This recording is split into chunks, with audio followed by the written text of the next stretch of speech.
Добър ден, уважаеми зрители! Искам да ви представя дигитално пиано Фойрих. Фирма Фойрих работи от 1851 година, акустични пиана и рояли.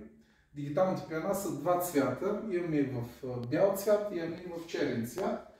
Те са еднакви, просто цветът е различен. Най-голямото качество на тези дигитални пиана е самите пиана, които са симплирани рояли на фирма Фойрих.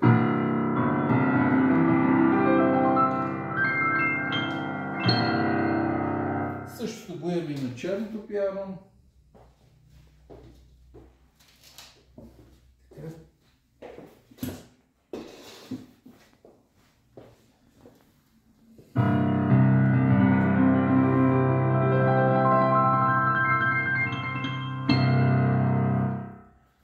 Доброто при тези пиана е, че имат аранжимент,